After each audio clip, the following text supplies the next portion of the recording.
क्या हाल है भाई लोग, welcome back to the channel. इस वीडियो में मैं थोड़ी सी अपडेट देना चाहूँगा। आपको पता है 2-3 दिन से लाइव नहीं हो पा रहा है। तो सबसे पहली बात है जो बिटकॉइन का प्राइस कहाँ पे जा रहा है। आपको पता है कि बहुत बड़ा इवेंट होने जा रहा है जो 31 डेज सिर्फ बाकी है। जो ये है इलेक्शंस, यूएस प्रेसिडेंशियल इलेक्शंस होने वाले हैं और काफ़ी एक्सपर्ट्स मान रहे हैं कि इसका असर बिटकॉइन के प्राइस पे भी हो सकता है। तो क्या पॉसिबिलिटीज़ है। उसके अलावा एक दो और न्यूज़ हैं। फॉर एग्जांपल एनएफटी किस तरह से ग्रो हो रहा है वो भी हम लोग को समझना बहुत ज़रूरी है। मैंने 1-2 दिन पहले एनएफटीज़ के ऊपर वीडियो बनाई थी, बट और एक डेडिकेटेड वीडियोस बनाऊंगा ताकि आपको समझ में आए कि एनएफटी क्या है। आप देख रहे हो कि एनएफटी का वॉल्यूम बहुत तेज़ी से बढ़ते जा रहा है। एवरी 24 आवर्स, अभी ऑफकोर्स -25% है, बट यूजली 25 आवर्स का जो वॉल्यूम है बढ़ रहा है। एंड अब मैं बता दूं, अभी मैं क्वाइन मार्केट के साथ साथ मैं जो एनएफटी की वॉल्यूम है वहाँ पे कितने एनएफटीज बिक रहे हैं, क्या इथेरियम का वॉल्यूम हो रहा है, उसके ऊपर भी मैं नज़र डालने वाला हूँ। तो ये काफ़ी इंटरेस्टिंग चीज़ है और मैंने सोचा आप लोगों के साथ भी शेयर करूँ ताकि आप भी इस एनएफटी के मार्केट पे आप भी एक नज़र डालते रहो। So welcome back and please like दबा देना अगर आप पहली बार देख रहे हो and let me know if it is okay, because कभी भी लाइव नहीं हो पाएगा तो यूजुअली मैं इस तरह से वीडियो रिकॉर्ड करके पोस्ट करने की कोशिश करूँगा। जिस दिन नेटवर्क स्ट्रांग है उस दिन हम लोग लाइव करने की कोशिश करेंगे डेफिनेटली। सो एक बार हम लोग मार्केट पर नज़र डालते हैं तो बिटकॉइन की प्राइस है 10,491, 24 आवर्स में -3% है। काफ़ी लोग ये भी बोल रहे हैं कि ये जो प्राइस का ड्रॉप हुआ है इज़ बिकॉज ऑफ जो न्यूज़ आई है। तो बिटकॉइन एंड स्टॉक मार्केट्स भी एक्चुअली गिरे हैं, ना सिर्फ bitcoin, because of Trump test positive for कोविड-19। ओके, सो एक्चुअली ट्रम्प ने आज ट्वीट भी किया था, आज ही का ट्वीट है 2 अक्टूबर, tonight floaters and I tested positive for COVID-19. We will begin our quarantine and recovery process immediately. We will get through this together. So ये Donald Trump, president of US, उन्होंने tweet किया है कि उनको वो positive हुए हैं। And जो मार्केट एक्सपर्ट्स है वो लोग बोल रहे हैं this is why the bitcoin and price, stock का प्राइस फॉल हुआ है। But more than this I am not really sure guys. लोगों का अलग अलग ओपिनियन है कि is it true, not true. Of course tweet है तो ऑब्वियसली आप जो पर्सन खुद बोल रहा है कि we are positive, then you have to actually believe it. But जो सबसे बड़ा लोगों का कंसर्न है इज़ दिस। ओके, 1 महीने बाकी हैं, सिर्फ 31 डेज बाकी है। एंड काफ़ी लोग, in fact even I am looking at the bitcoin का प्राइस कैसे मूव हो रहा है। ऑनेस्टली मैं कोई ना तो अभी ए टाइम पे पोजीशंस ले रहा हूँ और ना तो बहुत मेजर रन मैं एक्सपेक्ट कर रहा हूँ फ़िलहाल, because of not for the entire 3 months। Okay, so अभी क्या है, अभी तो अक्टूबर चालू है, तो नवंबर दिसंबर। But until this happens, okay, जब तक ये इलेक्शन कंप्लीट ना हो जाए, विच इज़ 31 डेज बाकी है, तब तक मैं कुछ मेजर जंप मैं एक्सपेक्ट नहीं कर रहा हूँ बिटकॉइन के प्राइस में। But is it possible that मैं गलत हो सकता हूँ? ऑब्वियसली हो सकता है कि उसके पहले ही कुछ बड़ा अपने को देखने को मिले, बट मैं एक्सपेक्ट नहीं कर रहा हूँ कि नेक्स्ट 31 डेज़ में कुछ बहुत बड़ा होने वाला है बिटकॉइन के प्राइस के साथ।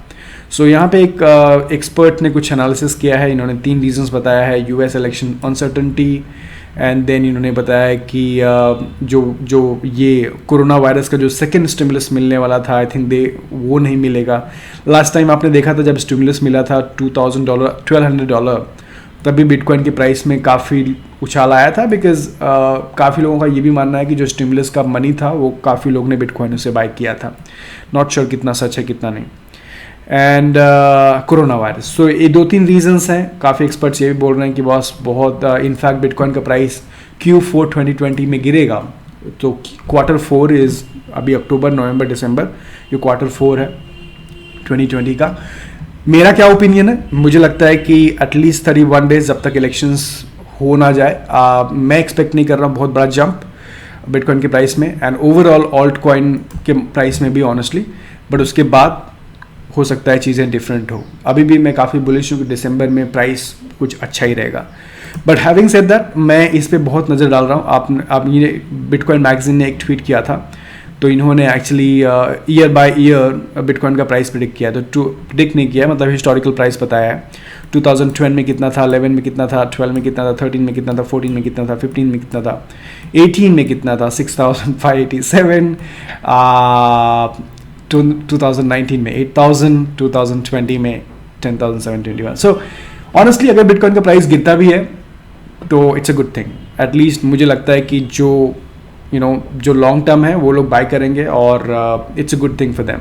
यस, दूसरी चीज़ ये कि बिफोर बिटमेक्स का न्यूज़ है, एनएफटी का न्यूज़ है, बट उसके साथ मैं आपको बता दूं कि ओकेएक्स ने एक कैंपेन निकाला है इंडिया के लिए, जहां पे लोग $50,000 का सीरम गिव अवे कर रहे हैं। तो अगर आप भी पार्टिसिपेट कर सकते हो, आपको करना है कि ओकेएक्स के P2P प्लेटफॉर्म यूज़ करना है, peer to peer trading platform use करना है। और ये जो कैंपेन है ये 21 सितंबर से लेके 18 अक्टूबर चल रही है। तो आज 2 अक्टूबर है, अभी भी 16 दिन बाकी हैं। और हाउ डू आई पार्टिसिपेट? सिर्फ आपको यहाँ पे P2P प्लेटफॉर्म पे जाना है और आपको यहाँ पे ट्रेडिंग करनी है। अगर आपका ट्रेडिंग, जितना भी ट्रेडिंग होगा वहाँ पे P2P प्लेटफॉर्म से, हर $1,000 के पीछे $2 का वर्थ का सीरम टोकन्स ये लोग गिव अवे कर रहे हैं। तो जो जितना ज़्यादा ट्रेडिंग करेगा P2P प्लेटफॉर्म पे, उसको उतना ज़्यादा सीरम टोकन्स मिलने की संभावना है। तो दो रूल है, दो यहाँ पे गाइडलाइंस है। पहला आपको ट्रेड करना है, सेकेंडली आपको ये वाला जो है ओकेएक्स क्रिप्टो मंसून रजिस्ट्रेशन फॉर्म भरना है, और इसमें भी कुछ email ID and all that है। तो ये मैं लिंक डाल दूंगा, आप इसको चेकआउट कर लेना। अगर आप P2P प्लेटफॉर्म पे ट्रेड कर रहे हो ओकेएक्स के, तो ये काफ़ी अच्छा मौका है कि आप सीरम जीत सकते हो। बाय द वे, सीरम का मैंने डेक्स ट्यूटोरियल अभी डाला था, लेट मी नो अगर आपको कैसा लगा हो। दूसरी चीज़ ये कि अगर आप बिटमेक्स पे ट्रेडिंग कर रहे हो तो definitely, I mean this is a very serious news. Okay, so CFTC जो है, commodity futures trading commission, okay, कि बिटमेक्स जो है इलीगली ऑपरेट कर रहा है। तो आपको याद होगा, इनफैक्ट आपको पता होना चाहिए, इन केस आपको नहीं है, बहुत सारे एक्सचेंजेस को USA में ऑपरेट करने की इजाज़त नहीं है। सो फॉर एग्जांपल बाइनांस भी नहीं ऑपरेट करता है, binance.us है, तो उनका रजिस्ट्रेशन US में हुआ है। एंड तो बिटमेक्स को I think officially they are not allowed to operate, but यहाँ पे इन्होंने CFTC ने बोला है कि बॉस आप इलीगली ऑपरेट कर रहे हो USA में और उनके ऊपर कुछ चार्जेस है। तो I am not really sure कि आप बिटमेक्स का ये लोग किस तरह से इसको हैंडल करेंगे और क्या होगा, बट मैं इतना ही बोलूँगा कि अगर आप बिटमेक्स पे आप ट्रेडिंग कर रहे हो तो आई थिंक आपको थोड़ा केयरफुल होना चाहिए, बिकॉज ये काफ़ी अच्छी न्यूज़ नहीं है बिटमेक्स के लिए। तीसरी चीज़, बहुत इंपॉर्टेंट चीज़, NFT, जैसे मैंने बताया, तो OpenSea.io गाइस, अगर आपको लगता है कि NFT का बहुत बुलिश नहीं है, या फिर आपको लगता है कि just a time pass, let me tell you, NFT is here to stay. Okay, और मैंने एक बीच में ट्वीट किया था कि आपने कभी भी इंटरनेट पे कुछ भी ओन नहीं किया है, कुछ भी ओन नहीं किया, फिजिकली आपने ओन किया होगा, बट डोमेन आप ओन नहीं करते हो। डोमेन कोई भी सेंसर कर सकता है। Okay, and sorry for the disturbance, यहाँ पे काफ़ी डिस्टर्बेंस है पीछे। बट कोई भी चीज़, अगर डिजिटल आर्ट, कोई भी पिक्चर आप ओन नहीं करते हो, बेसिकली आप कहीं अकाउंट क्रिएट करते हो और कोई कहीं और ओन करता है, बट पहली बार लोग चीज़ें डिजिटली ओन कर सकते हैं। अगर आपको लगता है कि ये लोग NFT में क्यों बाइंग कर रहे हैं, बॉस, ये it is just the starting. Okay, I think this is a huge future, और इथेरियम का बहुत बड़ा यूज़ केसेस यहाँ पे आ रहा है। तो आप यहाँ पे देख सकते हो जो डिफरेंट प्लेटफॉर्म्स है, रेडिबल पे पिछले 7 दिनों में 3,760 इथेरियम की NFT ट्रेड हुई है। रैप क्रिप्टो पंक्स पे, एक्सी इन्फिनिटी क्रिप्टो पंक्स, आप यहाँ पे डिटेल्स देख सकते हो। किसी ने रिसेंटली में टैग भी किया था कि इनका कोई NFT है, कोई डिजिटल आर्ट है जो 30 इथेरियम में किसी ने बाय किया था। नाउ आप ये भी बोल सकते हो कि यार 30 इथेरियम में किसने बाय किया, एंड ये पॉसिबल है। मुझे नहीं पता कि इस आर्ट के लिए कोई 30 इथेरियम क्यों पे करेगा। Okay, I have no clue, but ये चीज़ें चलेंगी। हो सकता है कोई आर्ट, कोई शायद इंटरनल बाय कर रहा हो या फिर कोई प्लेटफॉर्म से बाय कर रहा हो ताकि उस प्लेटफॉर्म की बातें हो। सो फॉर एग्जांपल Dego.finance के बारे में मुझे बिल्कुल नहीं पता था, बट जैसे ही किसी ने 30 इथेरियम का एक डिजिटल आर्ट बाय किया, उसके बारे में सब लोग बात करने लगे। तो आई मीन बहुत सारे रीजंस हो सकता है जो हमको नहीं पता है कि कोई क्यों डिजिटल आर्ट बाय कर रहा है, बट इन शॉर्ट मैं ये कहना चाहूँगा कि NFT की मार्केट्स पे डेफिनेट नज़र रखो, और बी रेस्ट एश्योर्ड मैं इसको कवर करते रहूँगा। एवरी डे हर एक न्यूज़ में हम लोग देखते रहेंगे कि NFT की मार्केट कैप किस तरह से आगे बढ़ रही है और क्या क्या पॉसिबिलिटी है। तो ये काफ़ी डेफिनेटली एक्साइटिंग है और ओवरऑल ये इथेरियम के प्राइस पे काफ़ी बुलिश हूँ मैं, क्योंकि आपको पता है ये फिलहाल NFT का जो है ये सब इथेरियम पे काम हो रहा है। आई एम क्वाइट सरप्राइज कि इथेरियम का प्राइस क्यों नहीं यहाँ पे जंप हो रहा है जब इतना अच्छा खासा ट्रेडिंग चालू है NFT पे उनके प्लेटफॉर्म्स पे। सो मैं डेफिनेटली वेट कर रहा हूँ एक अच्छे खासे प्राइस जंप की इन इथेरियम, because that will be lovely to see. Because जब NFT ग्रो हो रहा है, DeFi ग्रो हो रहा है, तो इथेरियम का प्राइस डेफिनेटली ग्रो होना चाहिए।